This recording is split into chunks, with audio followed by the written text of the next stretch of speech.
Hello, everyone, and thank you for joining us for today's webinar. My name is Kevin Kelly, and I'm the Business Director at Denovix. We're pleased we've got just a great turnout today. I'll be the moderator for our discussion today on the topic of trypan blue and fluorescent cell counting techniques. I'd like to introduce today's speaker, who's Dan Schiefer. Dan Schiefer is the Scientific Director of Denovix, and he's been with the company since 2013. Dan holds a Bachelor of Science degree in Biotechnology from the University of Delaware and a master's degree in immunology from Villanova University.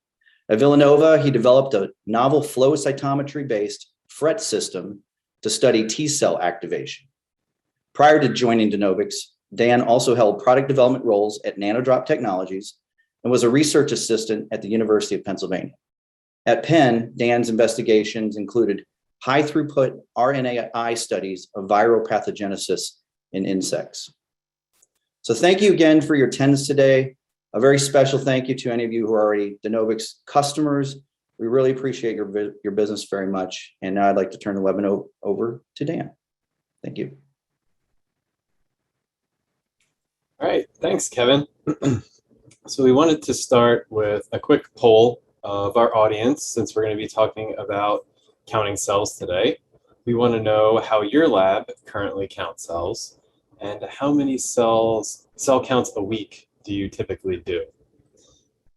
So our options for that first question are: do you count manually? Do you use an automated cell counter? Do you use something else like a Coulter counter, a flow cytometer, a plate reader? Or our last option is I don't count cells. And then for the second question, our options are under 10 cell counts per week, 11 to 25, 26 to 50, 50 to 100, or over 100 counts in a week. And we'll give 15, 20 more seconds to get all the answers, and then I'll just read off, see what everybody says.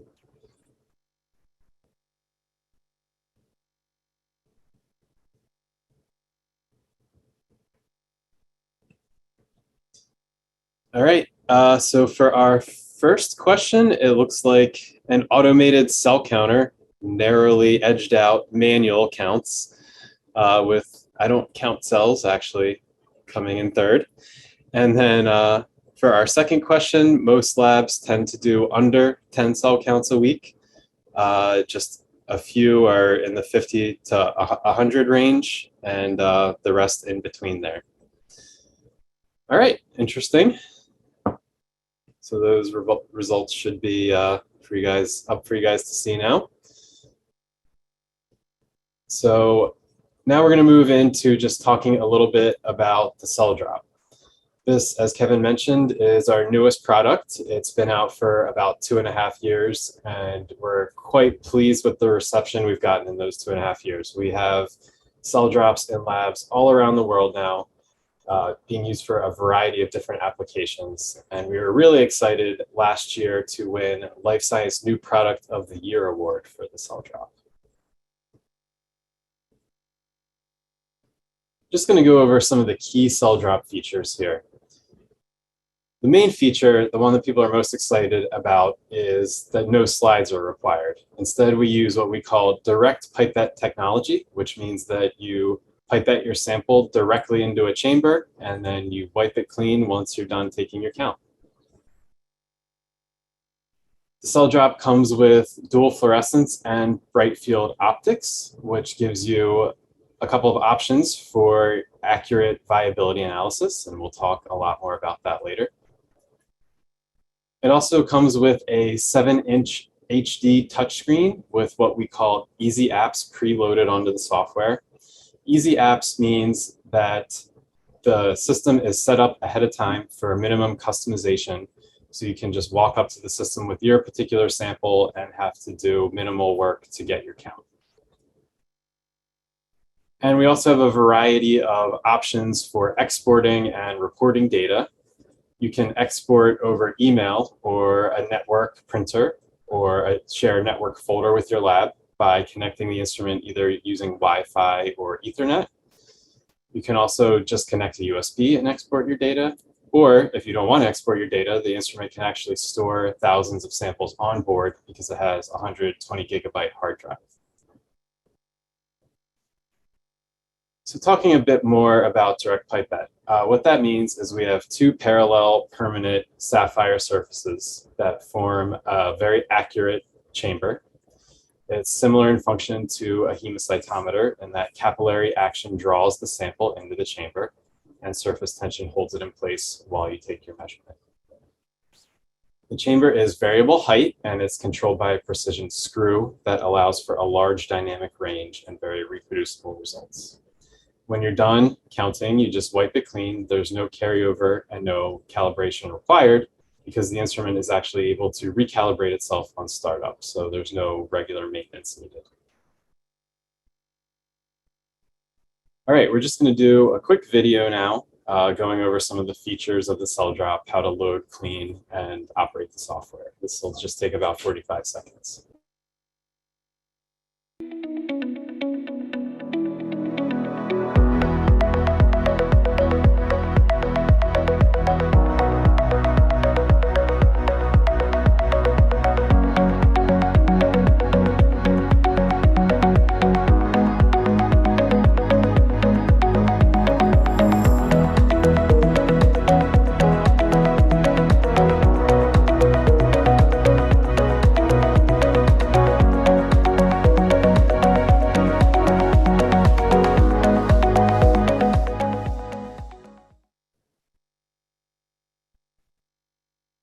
All right, now we're going to move to the main focus of this presentation, which is choosing the right counting method for your cells. Depending on where your sample is coming from, choosing the right method to count them could be crucial for accuracy in both cell count, cells per mil, or viability percent. Tissue culture samples tend to be very clean and easy to count using traditional methods, but primary cell samples are very difficult to count using colorimetric methods such as trypan blue due to the presence of debris or even cells of non-interest in those samples. So we really recommend that samples collected from live tissue be counted using fluorescence-based methods if you need maximum accuracy. So that brings us to our second poll. We want to know, what method do you typically use to assess sample viability in your lab? That poll should be up, and our options are trypan blue, AOPI, other, so DAPI, erythrocin, crystal violet, or what's viability. And we'll just take 20, 30 more seconds for the answers to come in. And it looks like trypan blue has a big lead right now, followed by fluorescence-based method, acridine orange, propydium iodide, and then other. And we do have a couple of what's viability answers. So that result should be coming up now. Thanks everybody for participating in that second poll. Okay, so before we go to take some trypan blue measurements, I just wanted to talk real quick about how trypan blue works. Trypan blue is just a viability dye that selectively stains dead cells a dark blue color and leaves the live cells a bright white color, as you can see on our image to the right of that PowerPoint slide. The dye is able to permeate into dead cells and bind to the negatively charged molecules within those cells, giving it the dark stain. If you've done cell culture and the last 50 years, you've probably used trypan blue. It's very commonly used in microscopy, also a little bit in flow cytometry and tissue culture or tissue analysis. I just wanted to mention that there is the option of erythrocin B. This is a newer non-toxic viability dye. It works pretty much the same as trypan blue. But now that we know that trypan blue isn't really the nicest thing to be working with every day, we just wanted to draw people's attention to the non-toxic option of erythrocin B, which can also be used on the CellDrop. All right, so now we're going to move into a quick live demo of counting some trypan blue cells. So you should be seeing the cell drop screen here shortly. And this is the home screen. And I'm going to open up our Trypan Blue app.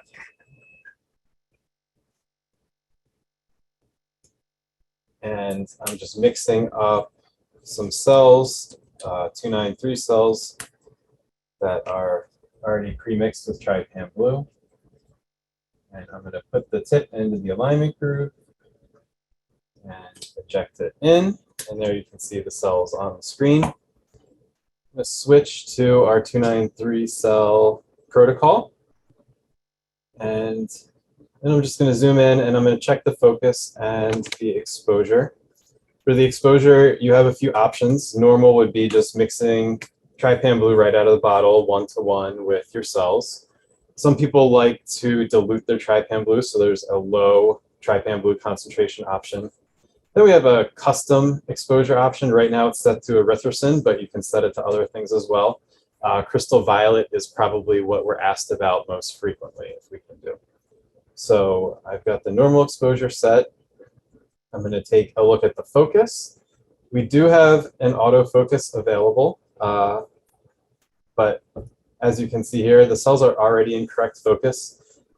We find that since the optics are fixed and since the surfaces are fixed, you really don't have to adjust the focus much. But what you're looking for is a dark, sharp outline around the cells and then a bright white center.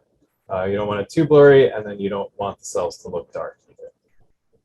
So now that we've checked our focus and exposure, I'm just going to go ahead and hit count. And it should take about 5 seconds to give us a result here. And once we've got our result, I just like to zoom in on a particular area of the screen, make sure that everything appears to be getting counted correctly, which it does, since we would expect we selected the correct protocol. But if it wasn't, or if this is the first time you've used CellDrop, you have a bunch of parameters that you can change to get your cells to count the way that you would like them to count. So I'm just going to open up the option here, and you see we have dilution factor, and then after that are the first of our true count parameters. That would be the min and max diameter, which is just setting a size gate for the cells that you want counted. Then we have something called roundness. Roundness is a score of how circularly shaped the object is and how complete the outline around the object is to be counted as either a live or a dead cell. Next, we have the stained threshold. That's simply telling the instrument how dark something needs to be counted as a dead cell versus just a background uncounted object. And then we have a couple other options at the bottom. One of them is what we call small cell mode. That would be if you're using something that's just, you're having trouble counting it using the normal algorithm, it's towards the bottom of our count range.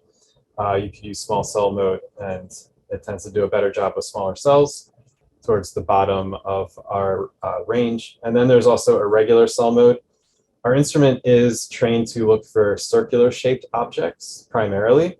So if you're doing something that is oblong shaped or has processes coming off of it, like a neural cell, you would select that option. All right, so that's the overview of the count parameters. We do have a lot of preset parameters available on our website. We have a couple of different double cell lines available, and we also have a bunch of tissue culture available, cell lines and cells available for download and to preload onto the instrument. Just to draw your attention now to the result data, we have all of our most important information off to the left here. So your cell counts, and then the viability, and then mean diameter, and cells per mil, total live and dead cells per mil. We also have the ability to open up this gating histogram and take a look and see if any outliers happen to be there. So as you can see, there's some cells kind of on the, that are outliers on the large end. So I can just adjust the size gating on the fly there and apply that to the results. All right, so that concludes that measurement. I'm just going to simply now wipe away the sample from the surfaces using a clean, dry Kimley, both the upper and the lower surface. And we're now concluded with that portion of the live demo.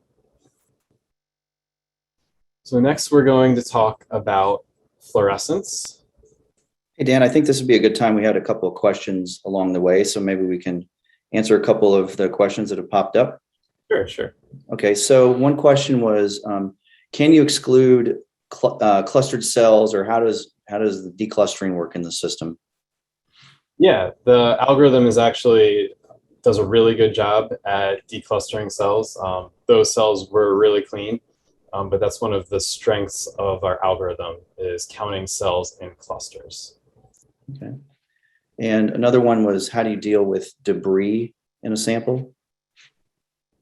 So it's trained to try to exclude most debris, but if you do have debris in your sample, high levels of debris, you have the option of just changing the count parameters. So things like the stained threshold that I had pointed out, that should exclude a lot of debris. And then the other option, of course, would be to use fluorescence. Very good. And how does this last one, and then let you go on, how does this method compare to using a hemocytometer? So really, it's a very similar optically type of method, but the advantage that you get is that you standardize using a cell counter. So instead of having just every individual in a lab taking a look at the cells and sort of making their own judgment, you set one protocol for the lab, or even between labs if the instrument's shared, and that really allows for a great deal of standardization. Okay, very good.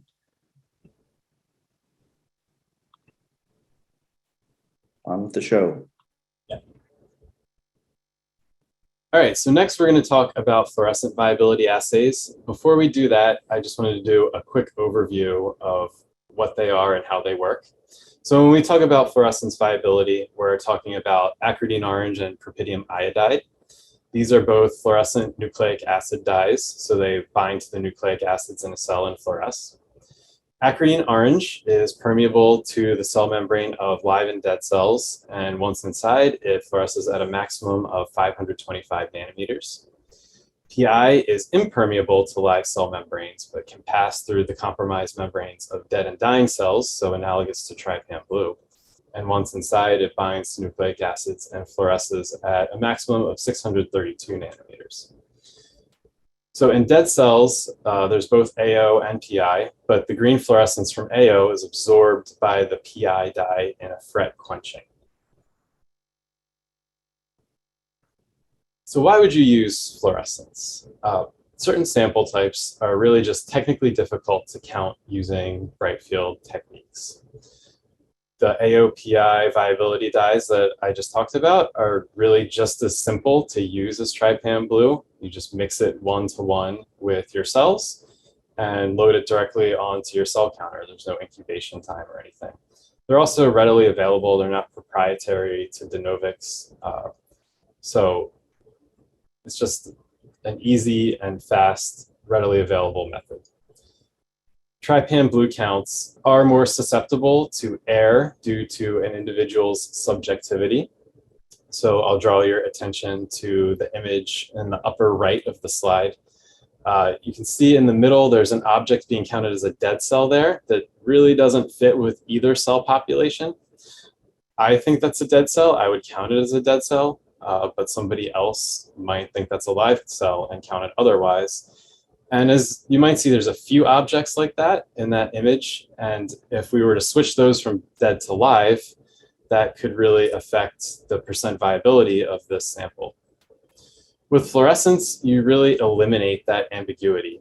And you also largely remove the need to do all the protocol optimization that we talked about earlier. So if you look at the image in the bottom right, you can see it's just very clear what's a green or live nucleated cell and what's a red or dead nucleated cell. There's really not much optimization to do. So now we'll move into a live demo of doing some AOPI counts. So I'm just going to open up the AOPI Easy app here. And I'm going to load my first sample, which is going to be those 293 cells again, this time stained with AOPI.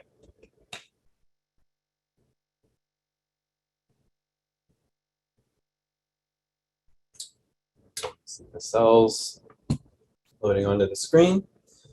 And I'm going to check our fluorescence intensities here. What you're looking for is you don't want the cells to be underexposed or overexposed. We're looking for a bright fluorescence, but without the fluorescence going out of the borders of the cell. So this looks like it's maybe a little bit on the dimmer side to me. I'm just going to turn the fluorescence, the green fluorescent channel up a little bit there. And then I'm going to switch over to the red channel. And same thing, just going to zoom in, check the exposure, turn it up slightly. And then I'm going to move into checking the focus. Again, we have some guidance here, but you're just looking for sharp outlines against the background with the focus. Change that. I'm going to just go ahead and take a cell count. And it takes a little bit longer, maybe 8 seconds, because it has to do both channels, but there's your count. So then you can zoom in and just see how clear it is. What's a live cell? First, what's a dead cell? Actually, really don't see very many dead cells at all. There's a few. Just much clearer. I used the default protocol there. I didn't have to select a protocol. And then you have all of your most important data there to the left again. Percent viability, very similar to the Trypan, as we would expect, since this is the same sample. And then your cells per mil and cell counts. Right, now I'm going to wipe this sample away. And I'm going to load a whole blood sample that we collected earlier.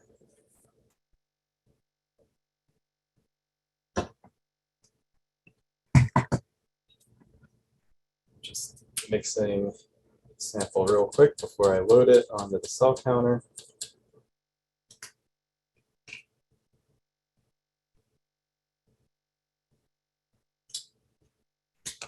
Okay, so what you're mostly seeing now is red blood cells, erythrocytes, on the screen. And those are not our cells of interest. We're interested in counting the mononuclear cells, or T cells, or B cells mostly in this case. So while we're waiting for those red blood cells to all settle down, I'm just going to switch the protocol. Really all I've done with this protocol is change the dilution factor and the maximum diameter, since these cells tend to be slightly smaller than tissue culture cells. And then I'm just going to also check our fluorescence intensity again. So there you can see some of those white blood cells standing out nicely against the background.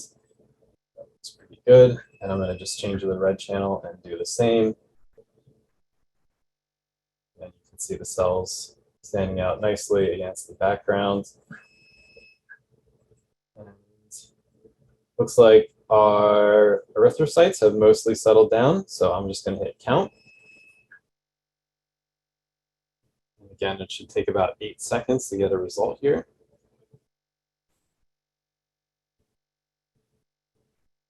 Okay, and what's really nice, as you can see, you have just a few T cells and B cells really counted against a background of red blood cells that aren't of interest.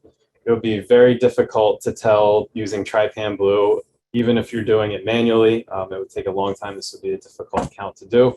But using fluorescence, it's very quick and easy to get this count.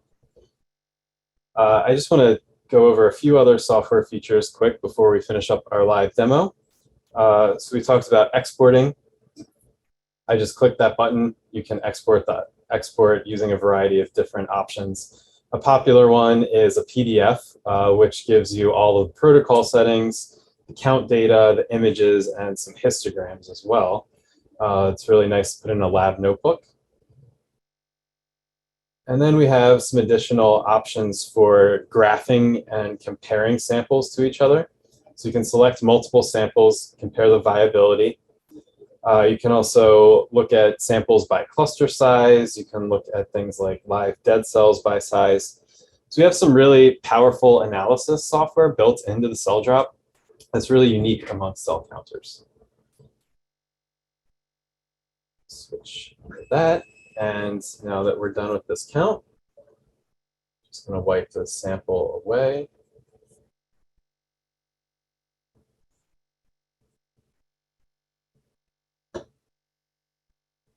And that completes the counting. The last thing I wanted to highlight is our data storage capabilities. I mentioned that we can store thousands of samples on board.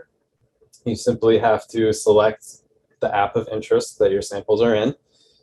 And then I'll just select these 2 samples we just counted and add them to the report.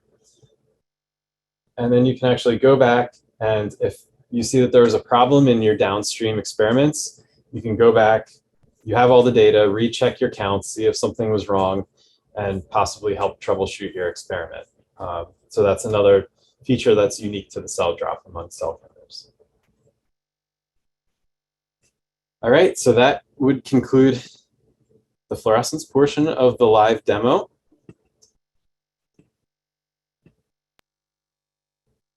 Just want to share some data real quick. We have done some studies comparing those 2 methods, Trypan Blue and AOPI, on both tissue culture cells and primary cells. So in this case, it would be CHO cells and mouse peripheral blood mononuclear cells. When we did 3 dilutions of the CHO cells, we found that we had good agreement between both methods. So AOPI and Trypan Blue generally gave us the same counts and the same viability data. When we did the same experiment, same dilutions with primary cells, we found that the Trypan Blue overcounted by a factor of 2 and also gave us viability data that we knew wasn't really acceptable. And all of that data and the methods we used are available on our website and TechNote 197. Just want to touch on a few other applications that you get with our fluorescence CellDrop. We have the ability to do a GFP transfection efficiency. There's actually an easy app for that. We also have had people use the CellDrop for nuclei isolation QC if they're doing single cell sequencing. And in the upper right image of this slide, we have some nuclei that were isolated from a mouse brain and getting the count of isolated nuclei versus the intact cells in that TechNote. We've also used the instrument for pollen viability, yeast viability and vitality for the brewing industry. We've done protoplast counts, and we have a TechNote on that. That's the image in the lower left corner. And we've also done algae, some parasite counts, and a variety of other things. So to wrap up, your cell counting method really will depend on your sample types and the instruments you have available in your lab. Tissue culture cells can be counted with a high level of accuracy using Trypan Blue with bright field optics. If you have primary cells or samples with large amounts of debris, AOPI is likely to be a more accurate option. Those assays are not significantly more expensive or time-consuming to run than a traditional Trypan Blue method, but you do need the fluorescence version of an instrument to count them.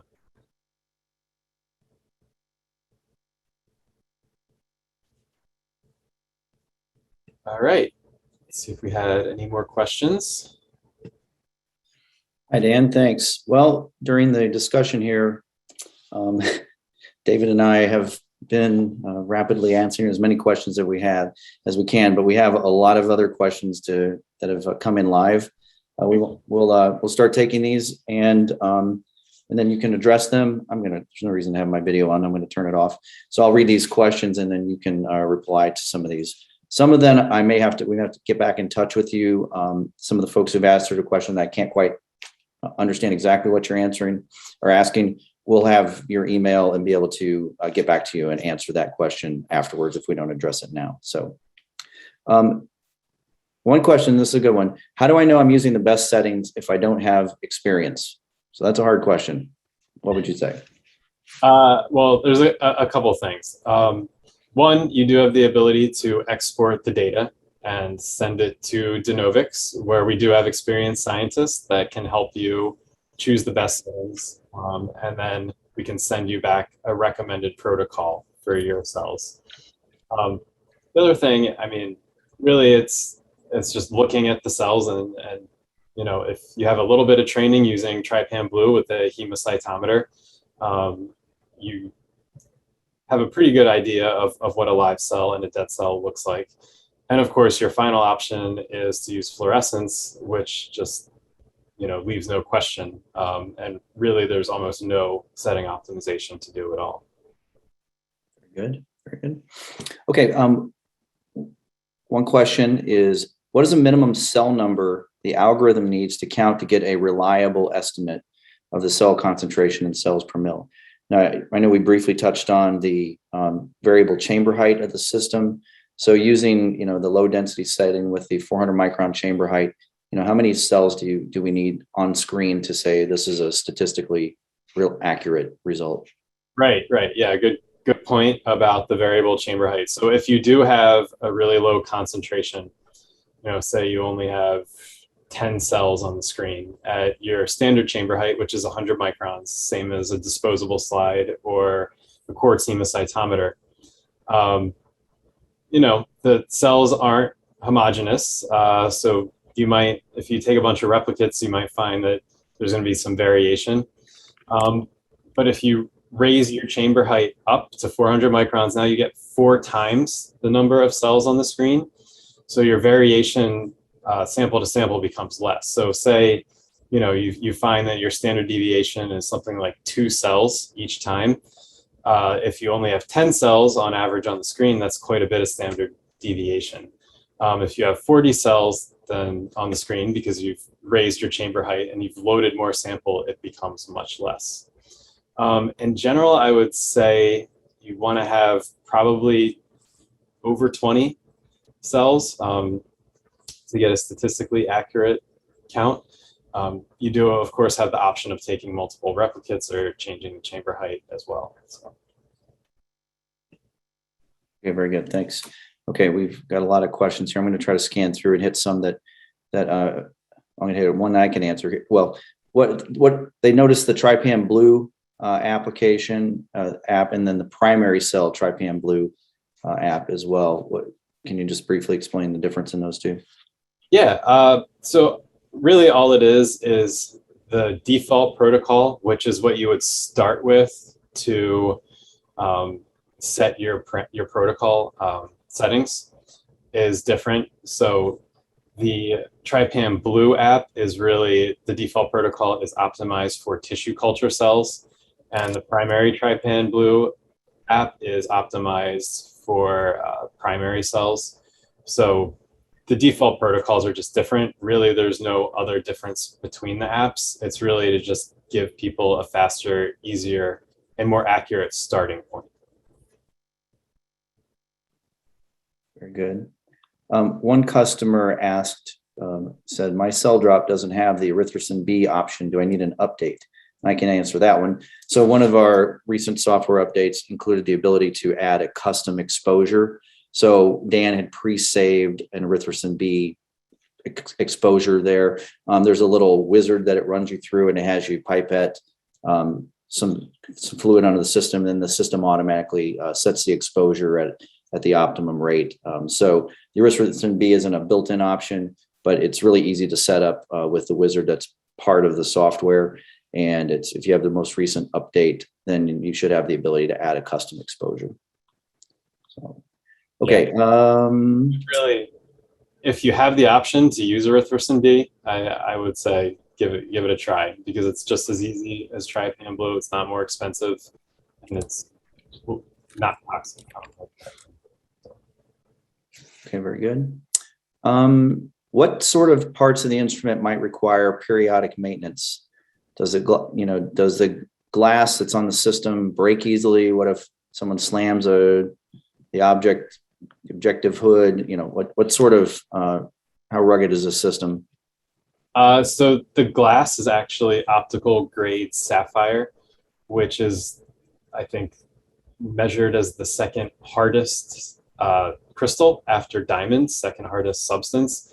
So it's really designed to be very robust. As far as I know, we've never had to replace one. We've never had one break. And then there's really the only maintenance that's needed is to clean the surfaces. And you can just use simple lab solvents like 70% ethanol. And then once you restart the instrument, which you don't need to do regularly, everything's fixed. So as long as you're happy with your results, you don't need to do this. But you restart the instrument and it will run you through a recalibration routine where it uses a patented sensor to actually recalibrate the chamber height in the sapphire surfaces.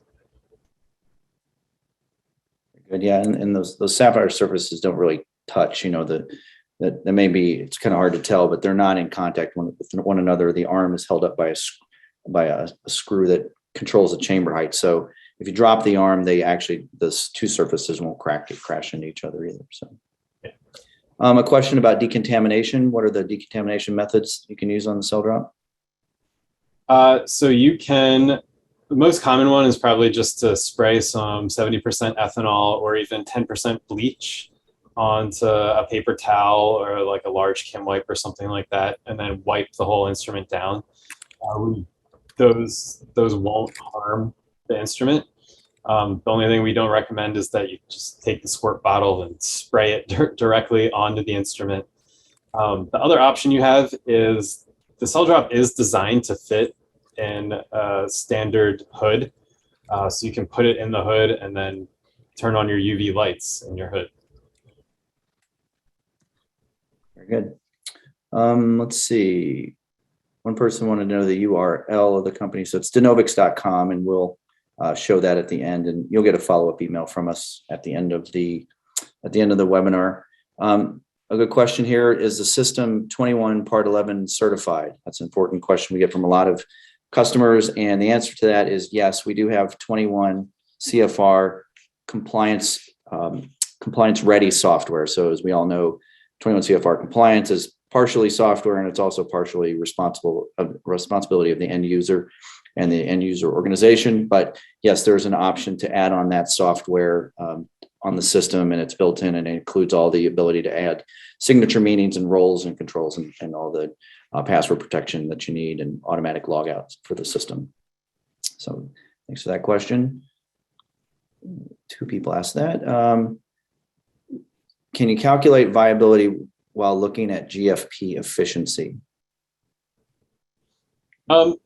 Yeah, so you still can use the Trypan Blue method, of course, with GFP.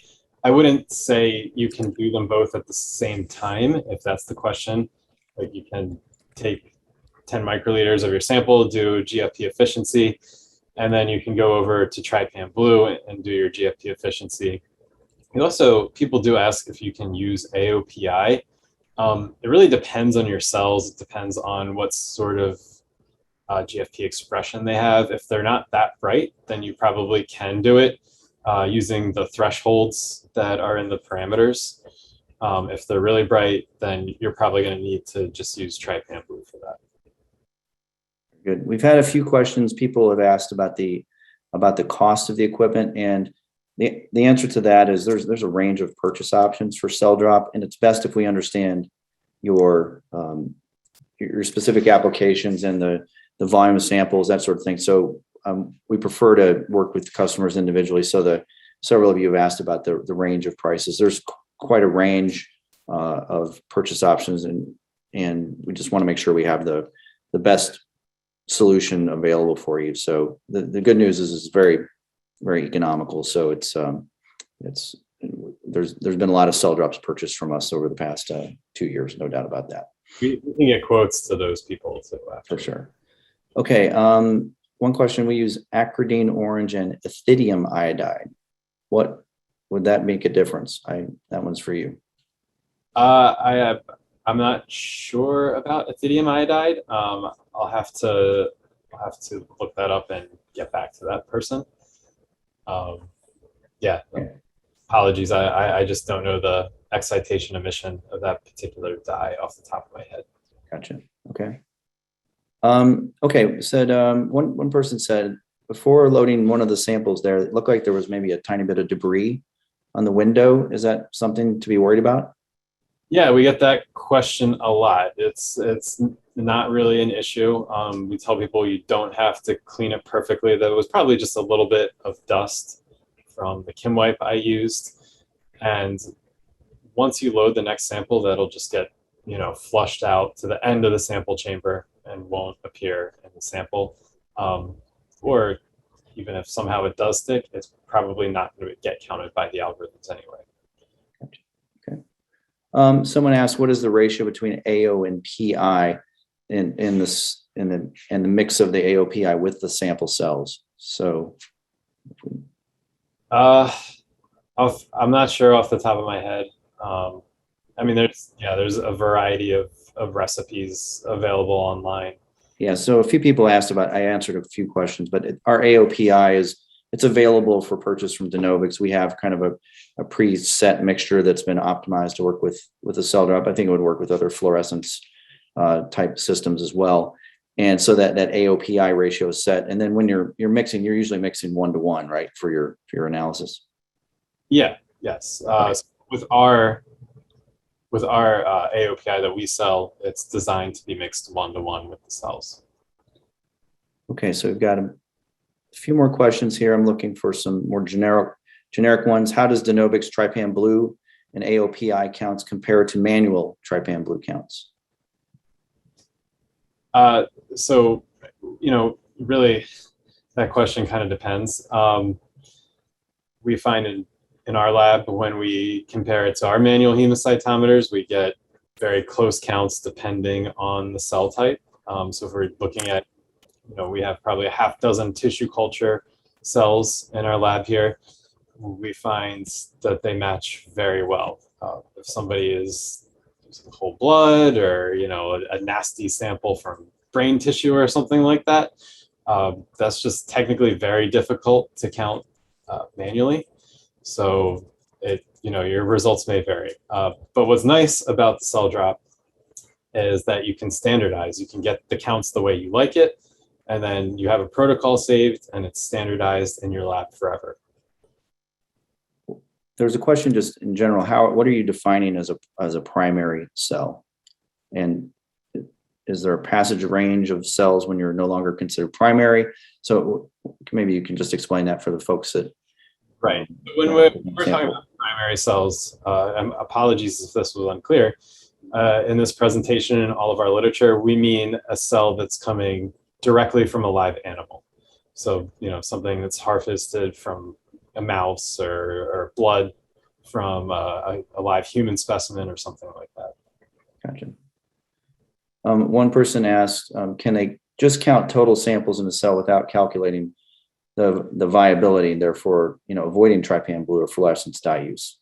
Absolutely. Yeah, we have a Brightfield app that's just for that. Very good. Okay, I think a lot of the other questions are more application specific. I do see one here that maybe it didn't come up. One person asked, can we count yeast and can we count bacteria? So the answer to yeast is yes. The answer to bacteria is they're just under the detection range and they're quite motile as well. So the cell drop cannot count bacteria, but it can count yeast. And let's see, maybe one more, Dan. Is it possible we'll call this the last question, is it possible to upgrade a Brightfield cell drop unit to a fluorescence cell drop unit? Yes, it is. Okay, very good. All right, well, I think that's a good summary. There's some specific questions here that we We'll definitely follow up with everyone who's attended today. We're going to conclude the webinar now. We're coming up on 50 minutes and we want to be respectful of people's time. We told them 45 minutes. So when we close the window here, you're going to get a very brief survey. We hope it'll take you 2 seconds to fill that out. If you have any, I think there's a place to answer some specific questions. And you also have our contact information here, info@denovix.com. If you're a customer in the US, we'll reply to you directly. We have a number of distributors globally, all over the world. We have some very excellent distributors who are comfortable with demoing our product, who discuss applications, many of them PhDs on staff, and we'll meet with you in your lab and discuss that with you. And we also have the ability to allow people to do free trials of our instrument. So if there's an application or a specific cell type, what we'll do is we'll send a demo unit right to your lab. There's no purchase order required. This is for in the United States. If you're in Canada or you're in Europe, then we have distributors who have very similar programs. And they'll work with the scientists if it's something particularly new, we'll work with you to work out the details of the application. And if not, we'll allow you to experience the instrument. We'll show you some of the things that some of the ways to adjust settings and things like that so you can really unlock the full potential of the instrument. So that's going to conclude our discussion for today. I'd like to thank Dan for doing a good job and our team behind the scenes here at Denovix. So thanks everyone for your attendance. And if you have any follow-up questions, we'll look forward to seeing that. And if not, we'd like to thank you and wish you a pleasant day. Thank you. Thank you all.